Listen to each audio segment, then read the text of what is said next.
Yeah, it's your boy Danny J. Quick, and I'm here with Kyron Silva. And we want to thank you for joining the Four Tales podcast. I want to know what it is Quick is trying to say. We're about to talk some comics and get a little bit controversial. Everything from indie books to movie deal level commercial. With no rehearsals when we converse to coerce you. And then we do the quick takes and try to get to the person. So join us and get your comic book a few more sales once a week wherever you pod. It's Four Tales. Once a week wherever you pod. It's Four Tales.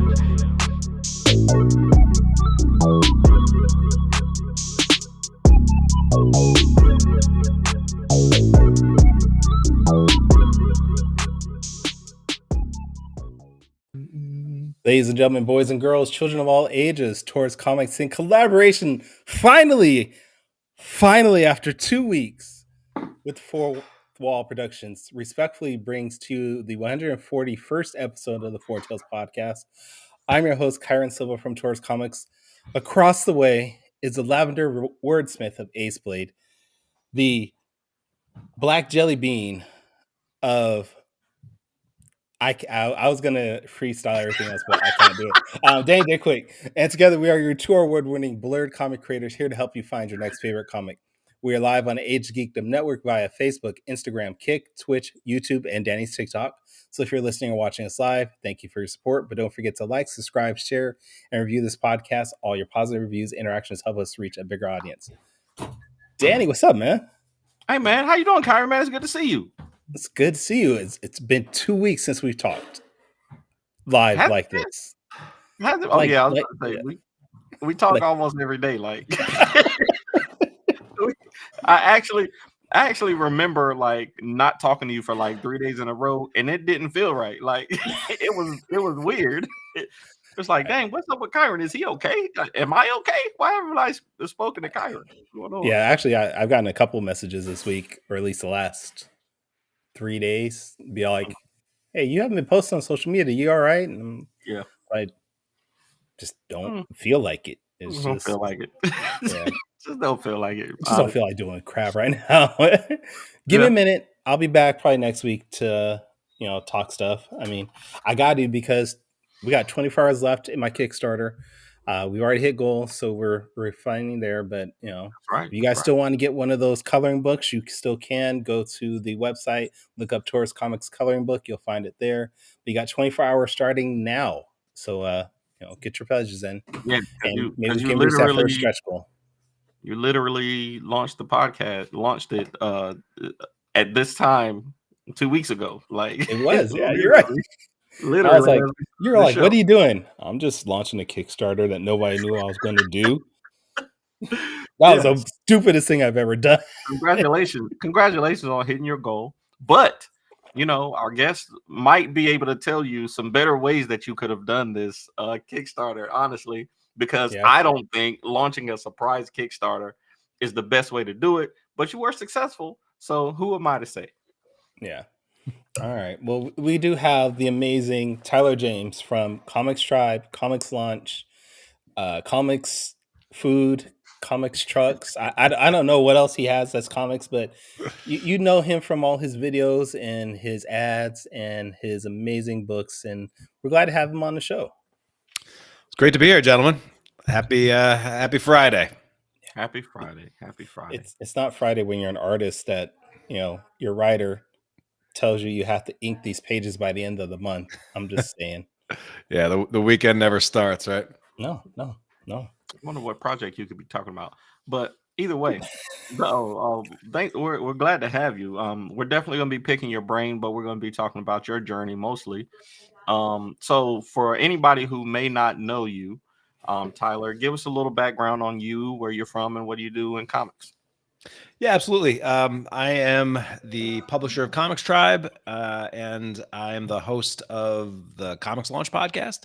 Those are probably the two things that I'm best known for. I've been making comics since I was about 12 years old. Been a comic fan since way before that.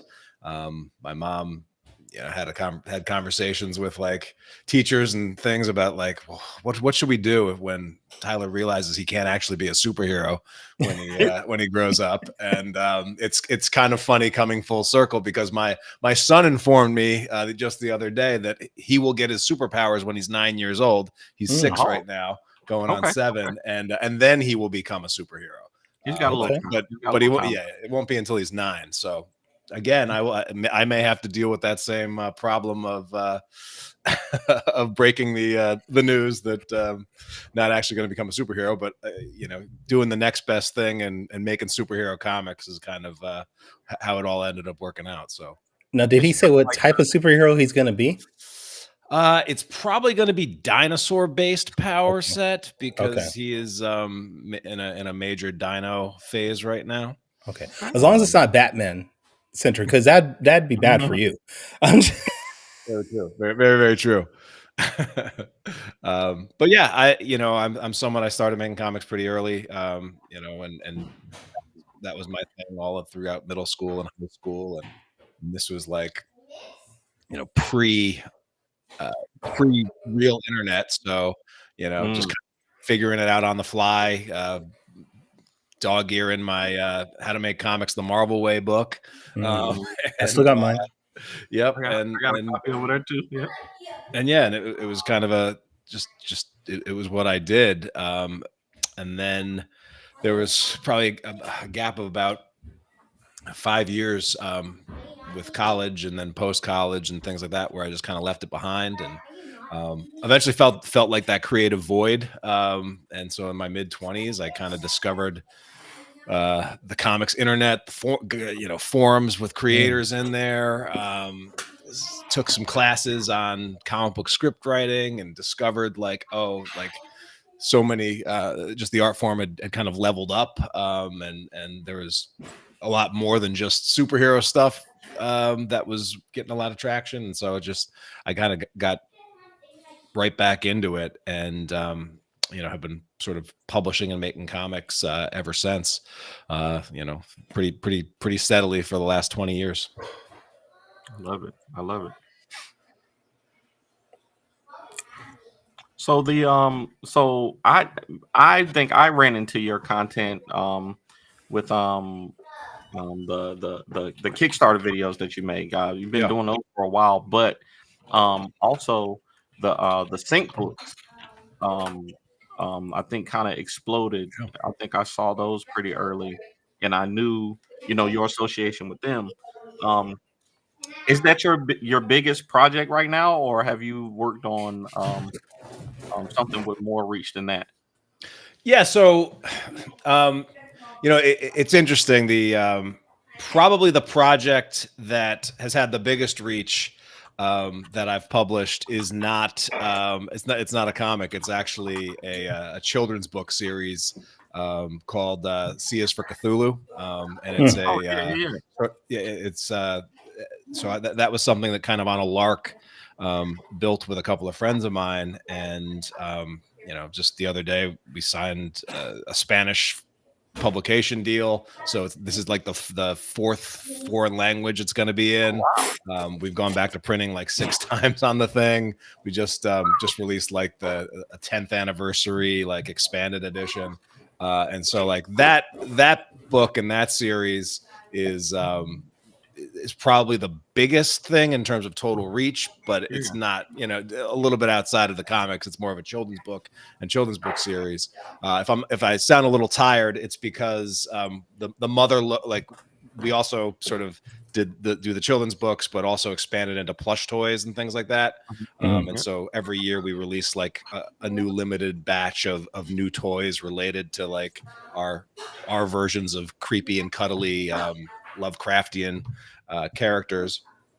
And so the mother load of plush toys landed today, and I've got one team that's shipping them out, but I also had to take stock of about 90 large boxes of half a dozen various plush toys, and drove a U-Haul truck a couple hours to get them into my warehouse and everything. And so, yeah, that was a lot. It was a lot of work. So today's one of the less glamorous parts of the whole publishing game is sometimes you got to go pick up 1,000 plush toys or something. But yeah, in terms of our comics series, Sync is definitely the one that we've sold the most copies of. It's our longest running series. That's John Lees and Alex Cormack. John Lees is the writer. Alex Cormack is the artist. And yeah, we've been publishing that for a while now. And I've been working with John since Comixtribe really just got started. We published his very first book. And I've worked with them on several projects over the years, and Sync is one that really is sort of hit its groove, and it's kind of it's its own unique thing in that it's crime, it's horror, it's got a little bit of a supernatural element to it, and it just tells a lot of self-contained stories in each issue, but they're all interconnected. It's been fun to see how they become more interconnected over as the series goes on. I love it. And go ahead, Kyron. No, go ahead. You're already mid-sentence.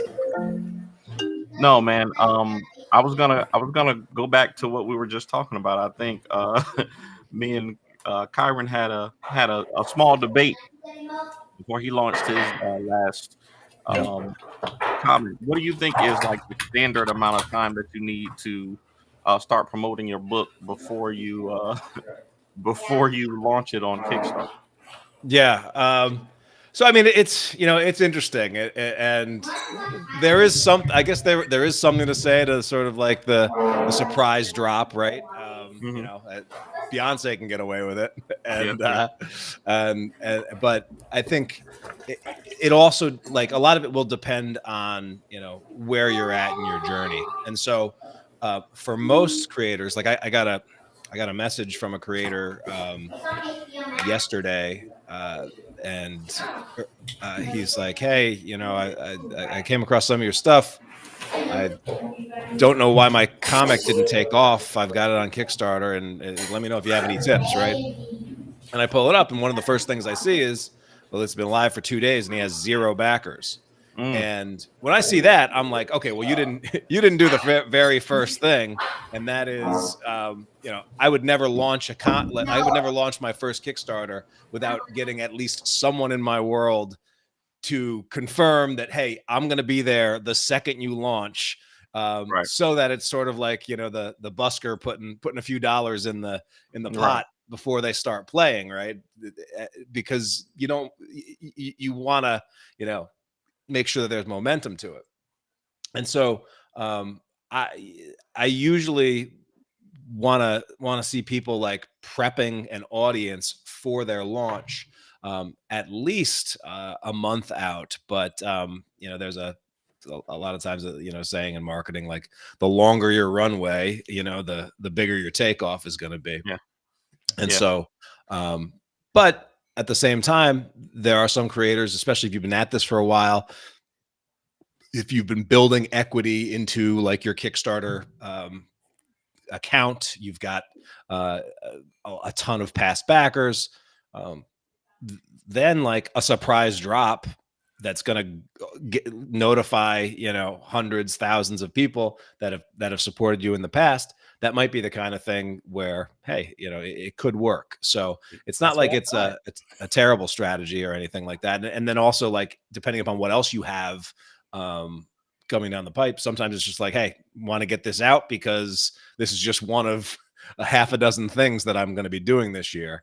And one of the biggest trends I think we've been seeing in Kickstarter is that a lot of the old assumptions about how many launches would be too many launches for your audience, how many launches would burn out your audience, a lot of those have been sort of thrown out because there are creators that are literally launching every single month now, and sometimes multiple projects in a month. So And that could be good and that could be bad, especially if you're not able to handle that many projects going on at one time, I would assume. But Absolutely. Yeah. I think most of the creators that are launching with that volume have partnerships or are have teams, and and because, as you know, there's so much that goes into your basic Kickstarter launch. Yeah, it's too much work for for just one person to be juggling too many of those Yeah, things. it okay. definitely is too So much what I'm work. hearing Tyler saying is that Danny didn't support me enough for my Kickstarter to be good. That's what I'm hearing. No, Danny's part no, of my sir. team.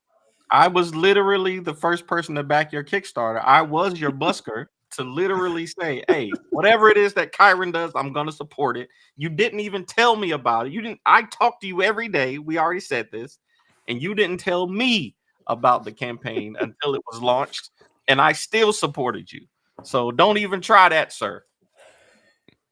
So again, Danny was the reason my Kickstarter didn't blow up so much. As I mean, I funded, I was fine, but no, Yeah, you got fun. I made a mistake, and it was a little bit like you said, Tyler, where I had a lot of projects coming up, and I just wanted to Yeah. get this done, get it Yeah. out the way.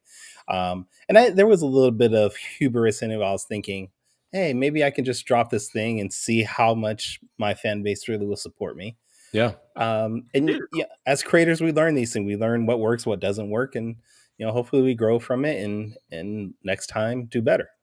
Yeah, yeah. I think, the fact that Kickstarter has rolled out things like pre-launch pages has made it so that people do have something where they can, hey, I can set a specific target or a specific number, and and set goals around how many people are following my page even before I launch. And so I think I have seen more creators that are like, all right, I'm going to submit my project for review, but I might not be planning on launching it for a month or more now, which wasn't always the case, I think. And so so those pre-launch pages can be very effective, but at the same time, if you've got a big pipeline, if you've got a lot of projects coming, sometimes it's like, all right, it might not be the best launch day, but you still have, the however long you're going to run your campaign for to beat the drum about it. So, Now there's always been those, I don't want to call them myths because maybe they are real, but there's always been those things like, if you launch on a Tuesday, it works better. Or if you launch during certain times of the day, you have a better chance of funding. Do you follow those trends? Do you actually believe in those things, or is it just your preparation more than anything? I think a lot of that stuff. I mean, there's reasons behind it, and there's data behind it, and then some of it is also. I think if creators launched on a Tuesday the last time, we are creatures of habit. We also are very superstitious, and so like most of my campaigns have launched on a Tuesday, and most of my campaigns end at Friday on a midnight. But I've actually, I think I'm at 37 Kickstarter campaigns that I've managed with for myself and for collaborators that I've worked with.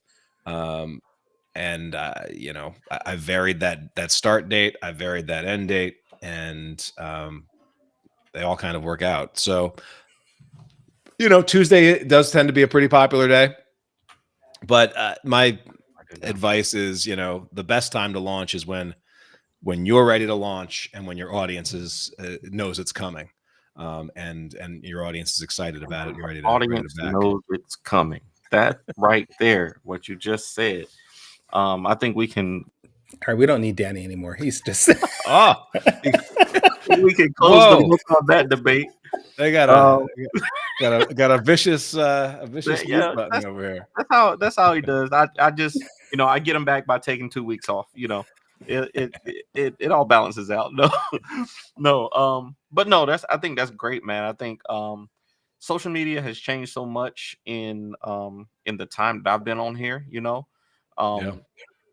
And crowdfunding, especially, like, really, when I started making comic books, there was only the two sites. It was really only two sites to go to if you were serious about doing crowdfunding. And now there's a bunch of them. Yeah. And you know, depending on who your audience is, sometimes, you know, one might be better than the other, you know, depending on, you know, your methods and how you reach people. You know, one might do better than others. So I think there's a lot of trial and error that goes into especially comic book Kickstarters, you know, because it's a niche thing still.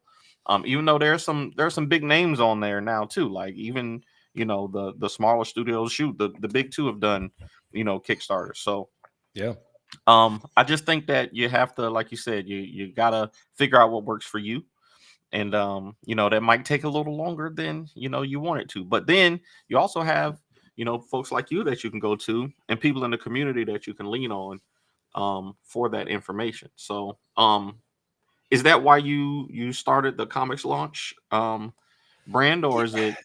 Yeah, I mean, so Comics Tribe, one of the things that we tried to do to differentiate Comics Tribe at our start was because, you know, when I started Comics Tribe in 2011, we had no distribution. You know, we'd been making I've been making comics for a while, but like weren't yet into comic book shops and had only done a couple of conventions, but we're like, we were, you know, very passionate about like, hey, let's try to make a go at this, but let's also be very transparent about like what we're learning as a small press publisher. And so for about 5 years, myself and editor Stephen Forbes, like we were just putting out a ton of like comic related content on the website in the form of blog and other things. And in 2012, which is about a year after Comics Tribe started, launched the first Kickstarter.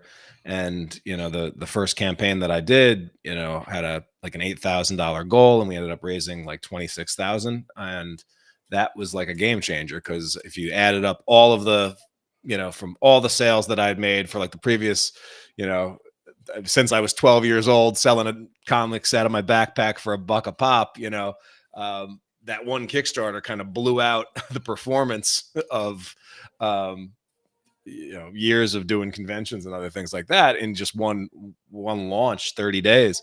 And so there was a lot of interest of like, hey, how'd you do this? Or because when I launched, the time I launched, like, I had only backed one Kickstarter that actually funded. Like, Wow. most of the projects weren't funding, you know, and they were failing pretty miserably.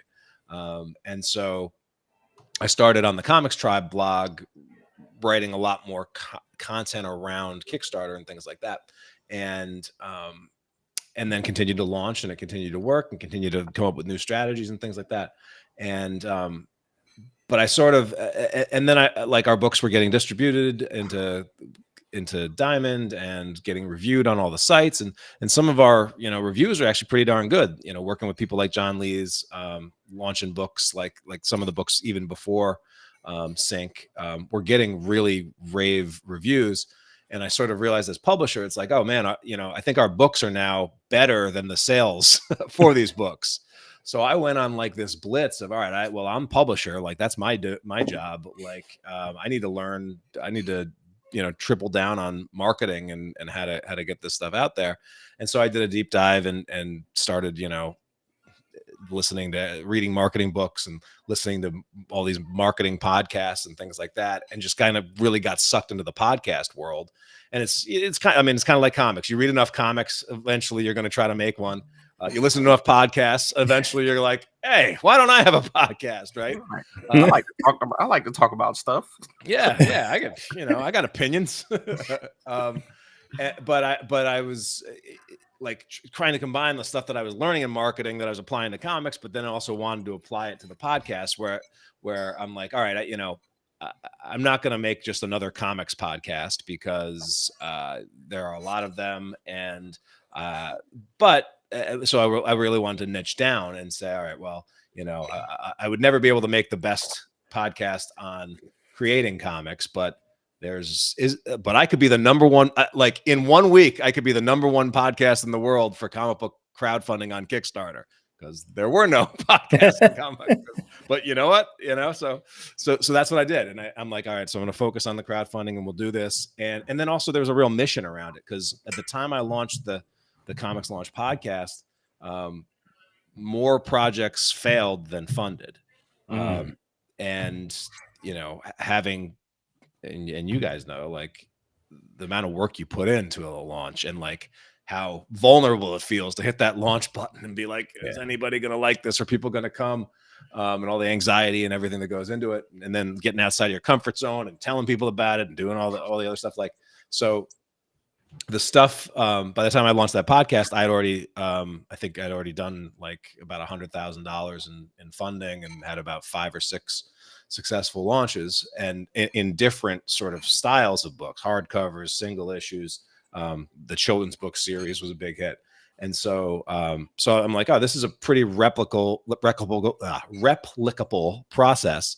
And then also but as someone that's not necessarily a systems guy by trait, like I'm like, oh, I can't keep reinventing the wheel every time I do this. Let me systematize how I approach like starting from scratch to getting a project funded, because I was doing different projects with different teams, in different sort of genres, in a couple different categories, but the basics of how you start from zero and go to fully funded, it's pretty similar. So I started focusing on the systems and teaching a lot of that stuff on the podcast. And then eventually was like, all right, let's, there are people that would be interested in going like a step, deeper. Let me see if I could put together like a comprehensive start to funded course that people could go through.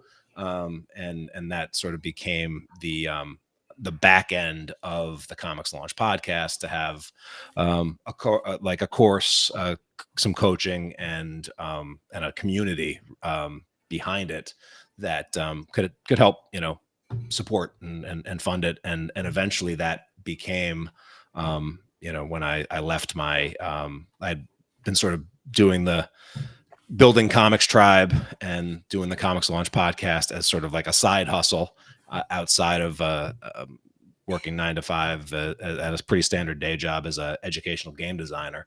But I sort of had the opportunity. It was a good time to sort of part ways with the company that I'd been working with for 9 years, and just try to make this full-time publisher Comixtribe Comics Launch venture work. And I've been doing that ever since. It's been, I think, about 8 years now. So, wow. We have a comment here, or a question, I should say, from Chuck Pino. He says, what is your personal favorite duty when creating comics? What is my personal favorite duty when creating comics? I mean, I love working with really great creators, and then like coming up with a concept to like push them to take things up a notch. I think I'm pretty good at just finding concepts and hooks that make the stuff that we offer unique. So some of like the deluxe die cut hardcovers that we've done have used some pretty innovative things. I think the best thing about Kickstarter for an independent creator is, with the power of crowdfunding, you could actually score the funds to make like the kind of books that previously only like the highest end publishers out there could be able to make, because they'd have to sell 2,000, 3,000, 4,000 of those copies to pay for it. Well, with crowdfunding, you only really need to sell 300 to 500, and you can make like an ultimate deluxe hardcover with the foil stampings and the vellum, and as creative as you can get it.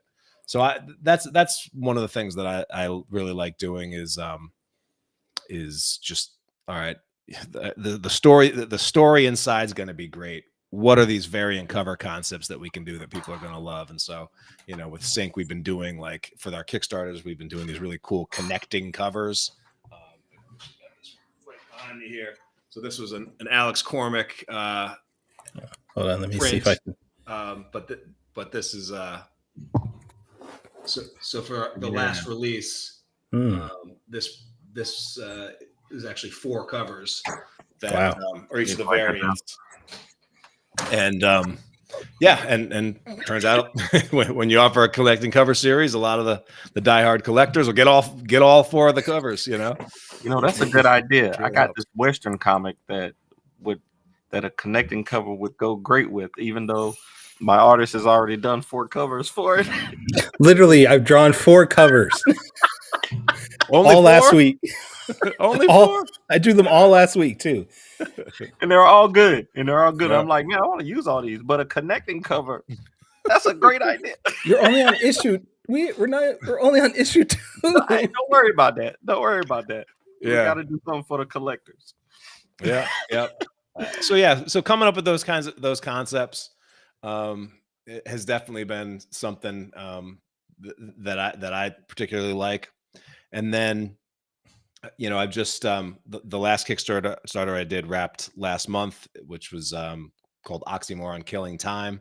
Mm-hmm. And this was an anthology, but I wanted it to be like a cohesive anthology, which is kind of a little bit of an oxymoron there. But it basically tells a complete story from start to finish. But there's like a total of 40 plus creators that are involved, and so, but it does tell one complete story. That adds some extra challenges though, and I just did like my 4th proofread this morning, and I caught like one little issue where like something one of the characters says in this particular story, because it was jigsawed here instead of at the beginning, well, it kind of contradicts something, and all of these, because it's an anthology, all the writers didn't have access to reading everybody else's stuff. So just taking a heavy hand as editor and being able to catch all the stuff so that, hey, no contradictions in this thing from start to finish.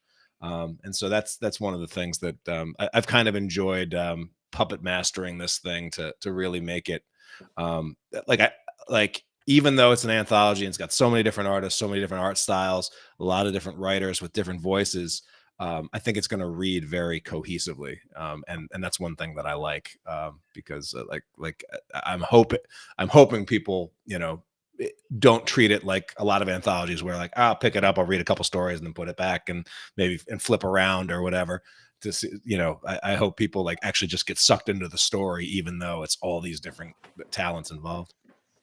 I haven't seen that with anthology. I know the one that I pick up, I usually look for the creative team that I bought the book for. Like if I saw, Travis Gibb, he does a lot of anthologies. If I've seen, something that he put out for, when I get it, I'll look for his, but I might not, go through the whole book or I'll flip through. So I think that is a good idea.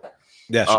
And shout out to Travis. Just, I should say, he wrote the after the credits scene that we have. That's another thing that I like to do with our anthologies is like, you read the whole thing. It's got an end. You got some back matter. You're looking at pinups. And then at the very end, oh, wait a minute. There's one more, set of sequential pages. And so there's a 4-page story that sort of are after the credits. And that was Travis on this one. So now you have another Kickstarter. Yeah. You have another Kickstarter coming up soon for Epic, right? Yeah. So Epic is a superhero teen action comedy that I do with a great artist named Matt Zollman, and we've got the 5th issue will be coming out soon over on Kickstarter. So I'm excited about that. Matt's been working hard on the inks and on the pencils and inks, and it's fun. That was a project that lay dormant for a while, but Matt's back at it, and excited to be drawing more people in capes and tights punching each other, and that's kind of what Matt Diggs doing, and we're having fun with it. I love it. I got a buddy who swears by your podcast. I don't know if you know him, Ro Lamb, the creator of Scarlet Ranger. Yeah. He swears by your podcast every time we do. Every time we put something out, he sends us something for you. Or I think the last thing that he suggested from you was a digital deluxe tier. And he said that came straight for your podcast. So, I got Ace Blade #9 coming soon. And I'll definitely be going through all of your podcasts for some advice. Now that I've announced it, 2-3 months ahead of time, I can start building that following, and hopefully on that first day, get some backers in there. Yeah, well, I'm sure Kyron will be there, right? Nothing to say? Right? No, I'm not going to be there. This will be the first Ace Blade I don't back because he's an asshole. I was just saying, man. We got the guy on the podcast, so we might as well take his advice, right? I just thought about this. You're saying you're about to launch issue 9. Yeah. I haven't seen issue 9. I'm your editor in chief. How have I not seen the book that I'm supposed to be editor on? You have access to all of this stuff. You have to look, sir. You know what? We're gonna get on a call. We're gonna get on a call tomorrow, and we're gonna talk about this, man. Me, Brian. We need it. We need to discuss things. I just sent Brian the script of number 10. I just sent Brian the script of 10 today. Anyways, so Tyler. There's going to be a comics collaborators therapy podcast that we'll get you guys booked on. Work, right. Work some of those issues in the trust tree. We got to do it. We got to do it for sure. Right. So we have a couple more minutes before we do the quick takes, which will end our show. But I do want to go back to a little bit what you were talking about before, because you said you started with Comixtribe in 2011. Yeah. And if I'm not mistaken, I think I caught wind of your books in like 2012, maybe 2013 from Free Comic Book Day. So how did you go from 1 year just starting off to already pushing out stuff through Free Comic Book Day, around the nation? Like, how did that go about? Yeah, I mean, that was pretty cool. The ability to do a 50,000 copy print run of one of our books was definitely an interesting thing, and also a big lesson in like scale and things. So, but a lot of that is like a lot of that was timing and where Diamond was at that time. But so.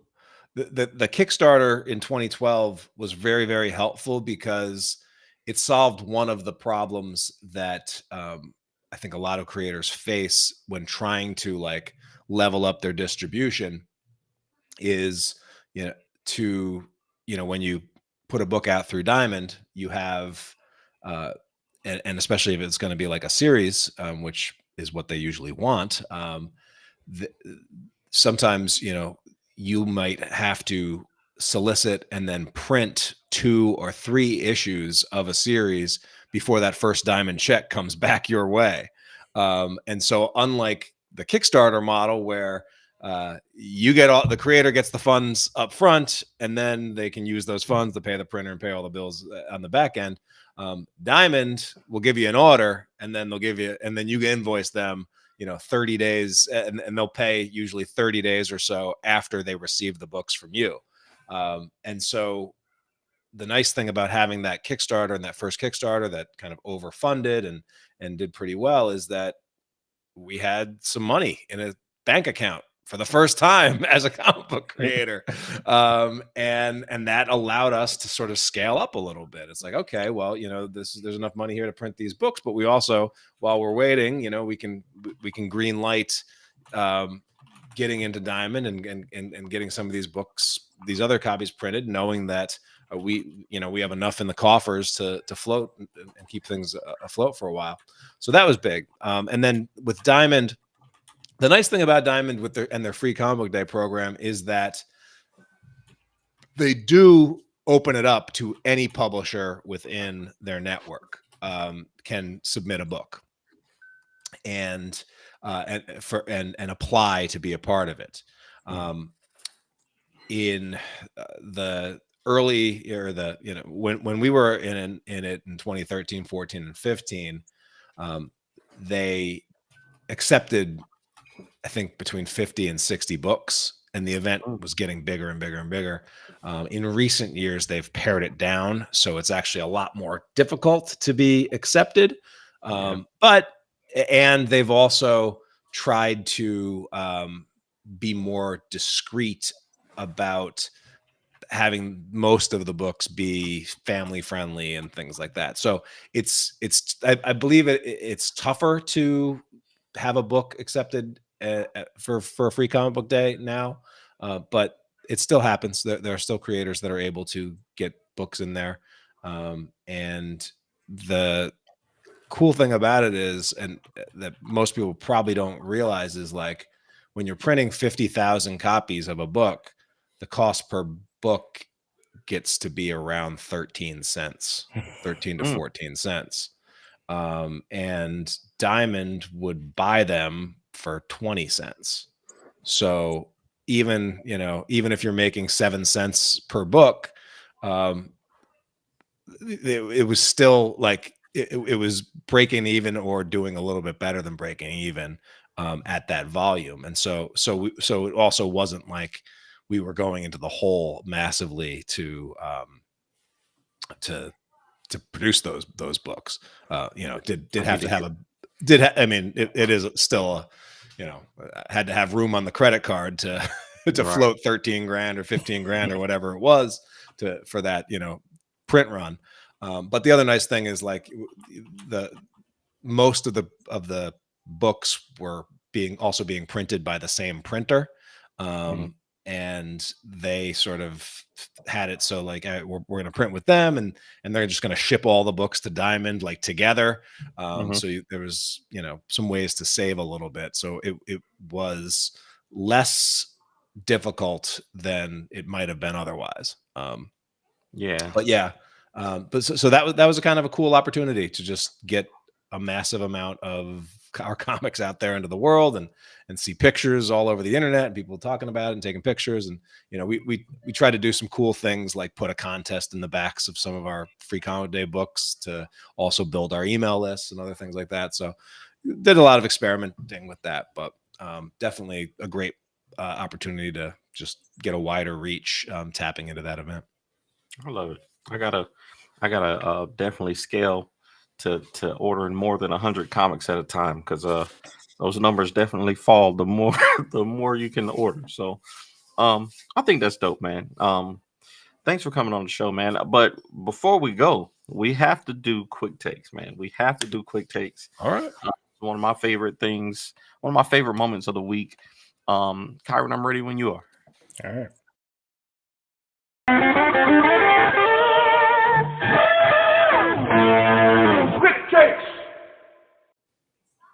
Yes. Quick takes. So if you haven't seen the show before, Quick Takes is a rapid Q&A section where we grill our guests on their deepest, darkest secrets from the internet. Yes, we've been stalking you all week, and we found all your dirty secrets, and we're going to ask you about them right now. No, I'm just playing. We're going to ask you some questions, and you got 45 seconds each to answer them off the top of your head. And hopefully these questions get our audience to know you a little bit better. Okay? All right. Question number 1. I saw a post from you the other day, and like Kyron said, a lot of people have been down these past couple of days for reasons. And the post that I saw from you was very hopeful.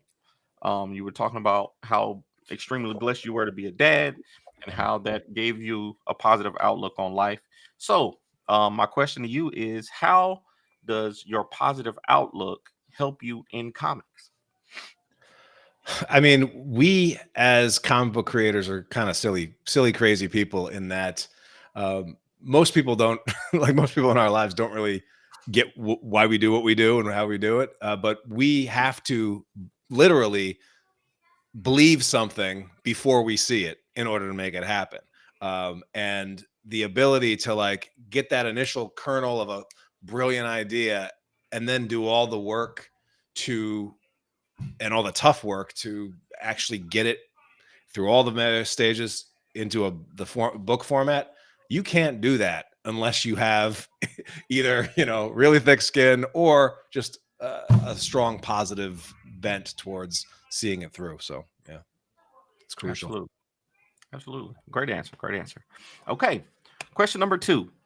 This one's a little different because I want to ask you this question as a creator of comics and as a consumer of comics. So as a creator of comics, Do you prefer physical or digital comics? And as a consumer, is that answer the same or is it different? And why? You know, I would have thought by now that digital would be my primary thing. And I think for a while when I had an iPad, and Comixology was like in its heyday, or like digital was cool, but 95% of the comics that I read nowadays are still, in print. And I don't, much to my wife's chagrin, who wants to install a one book in, one book out policy for all books. But yeah, I'm still a print fan, man. I love it. Yeah, me too. I don't know what it is about physical comics. Like, I know I don't have enough space for all these books, but I just keep buying them. But I am. See, this is all right. So this question is 2.5. So I am now, because of Global Comics. I don't know if you've heard of Global Comics, but I have started actually reading a lot more digital comics because of that platform. I think they have a pretty good app for comics, and it's been like, just in a short time, 45 days or so that I've been on there, I've read a lot more digital comics. Yeah, I mean, I'm such a fan. Like a lot of times I end up waiting for like the oversized compendium editions, the big stuff, like, and the double page spread on that. That's something that digital just still Right. can't get, can't beat. So, but yeah, the convenience is definitely there. That's for sure. Absolutely. Okay, now question three. We did two. We did 1, 2, 2.5. Now question three. So you are probably one of the people who has the most knowledge in crowdfunding. I'm going to ask you this question, and in 45 seconds, I want you to tell me if there's one thing that most indie creators could do that they're missing from crowdfunding. What is it? Or what is the one big miss of crowdfunding for indie creators? I would say underpricing is probably a big thing. And just like, and then the variant cover market on Kickstarter is still popping. And a lot of times, average pledge level is something that I spend a lot of time looking at, and I encourage people to take a look at, because there are some projects that are, might not be getting more backers than you, but are getting a lot more funding and a lot of that is variant covers and things that they're offering. So that's something that I would definitely look at. Oh man, okay. See, that's not something so it's good that Kyron was doing 4 covers last week. It's gonna help him out long run. Gonna help out, especially with these four new connecting covers he's gonna do also. That's right. It doesn't help my arthritis at all, though. No, you'll be all right. Take some ibuprofen, you'll be all right. Okay, so question number 4. And all of these are crowdfunding. Well, we talked about marketing earlier. And my fourth question for you, I know you did. I can't remember which project it was. I think it was. God, I can't remember which project it was that you did before, but you did a billboard for one of your scam back in the day. Yeah. So I'm gonna ask you, if you had $1,000 to spend on digital ads for your crowdfunding, or you had $1,000 to put towards a billboard, which one would you choose and why? I mean, yeah, in today's scenario, it would be digital marketing. Yeah.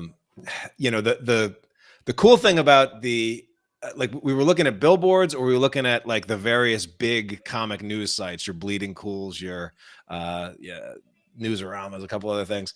The nice thing about the billboard spend is it costs actually less than it would to take out like 1.5 of those sites. And we still got covered by all of those sites, because who the hell puts up a billboard in Vegas for a comic book?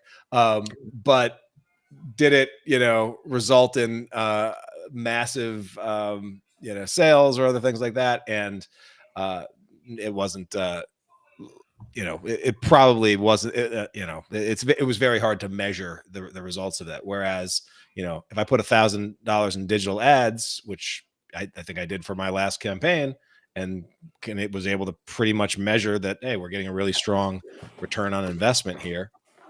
Then, I just put another 1,000 in, Yeah. Yep. Yeah, that's what I figured. But I've thought about doing a billboard for various reasons. I just want to do one. Like I just think it'd be cool. So, well, one of the cool things that made that billboard even more capable is we reached out to one of the retailers in the space, and we said, hey, we'll put your store logo on this as well. And just all you have to do is buy, an F ton of copies of the book through Diamond, and we'll give you space, because we're advertising our comic, but get it at it, and then we put that logo there. So sometimes finding other partners to go in on something like that is a way to lower the cost a little bit too. Absolutely, great idea. All right, so for the fifth question, we always get our guests to do a top 5 list off the top of their head. I do another show called Top 5 Live every Tuesday, and for that show we just have a random top 5 list that we center the show around. So for your top 5 list, I'm going to ask you specifically for comic books. Okay. What are the top 5 crowdfunding sites from 5 to 1, 5 being the worst, or not the worst, but 5 being least effective, the least effective, and 1 being the most effective of the top 5 crowdfunding sites? Okay. So let me see if I can name 5. All right. So, Kickstarter's number 1. We're gonna that's number 1 with a bullet. Indiegogo is definitely number 2, but probably for certain projects. I would say most projects are going to do best on Kickstarter. After that, I'm going to say BackerKit crowdfunding, because they are just super aggressive at going after big name projects. In terms of comics, they did a Comixtopia event. So they're making some inroads, but not a ton. Crowdfunder would probably be the next one that I would point to, and that one is really big in Canada. There's a lot of Canadian projects that launch there, and there is a decent amount of volume of projects over a crowdfunder. But again, we're still talking about 10% of the number of projects that launch on Kickstarter. And then Zoop would be the one to sort of round it out. And but again, depending upon who you are and what your goals are, the order might change a little bit. So for example, if you were someone that's like, hey, I want to really be hands off and do something high end, Zoop might actually be your number 1. Because they have a concierge level service where they'll actually handle your printing, handle your fulfillment, handle just about everything. They take a bigger chunk, but they're doing stuff that some of those other platforms do. So I do want to give them a shout out in that their crowdfunding platform, but they do offer something that some of those others do not. So awesome. But yeah, that would be it. I don't know. Did I miss any that you guys know about, or that you're? No, I didn't know. I didn't know about Crowdfunder. But I have seen people try to raise funds on GoFundMe for comic books, and I don't get it. I don't think that's the platform for it. But I've seen people try to do that. So, but no, that's a great list. Perfect list.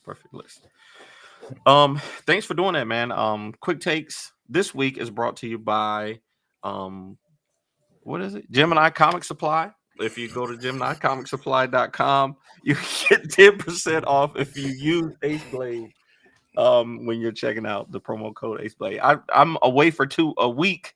I'm away for a week and I completely forget what I'm supposed to do. I'm just glad we only have a couple more episodes in this season to go, dude, because you're not going to make it. I'm not going to make it. We got to change the time again. It's Friday night. No, we're not changing that time. No, Tyler, we do appreciate you being on. This has been fun. We apologize for Danny's unprofessionalism, but we want to make sure our fan base, our listeners, follow you and all your projects. So where's the best spot to maybe keep up with you and the work that you're doing? Yeah, I mean, the one place I show up weekly in your earbuds is the Comics Launch podcast. So wherever you listen to podcasts, COMIX launch is where you can get me. There's also shop.comixtribe.com if you want to check out some of our books. And yeah, I don't even know where I'm showing up and what I'm doing on social media these days. I think a lot of people are in the like, we got to reevaluate our whole presence in life and approach to just about everything. But we'll come back stronger. That's my. I'm gonna stick with that optimism that Danny called out, and even if I don't always feel like it, like, as I said in that post, my son is the reason I get up in the morning, literally because he's jumping on us at 6:30 every day. But we got to model. We got to model positivity and model that you keep up the fight, right? Yeah, absolutely. Danny, where can people follow you? Best place to go for me is our website, fourthwallpros.com. And if you want to follow me on social media, it's the AceBlade on all social media platforms. Kyron, where can people find you?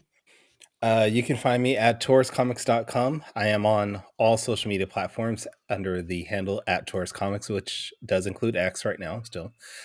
You can also find me this Monday at the Sacramento History Museum for their first ever Heroic Sketch Fest. I will be there showcasing my books from 11 a.m. to 3 p.m. I will also be part of their panel, talk about character development. So if you guys are in the Sacramento area, come on down and check it out. It's free with admission to the museum. Do you have a question, Danny? You look like no. I was gonna say before we go, shout out to any veterans out there. It's Veterans Day weekend, so we want to thank you all for your service, and hope everybody has a great weekend. And join us next week where we will have Imani Latif here, which we're going to talk about journalism in comics. So it's a little bit different than what we normally do, but I think we're going to have a good time. But until then, sayonara, goodbye, and everyone, please take care of yourselves. I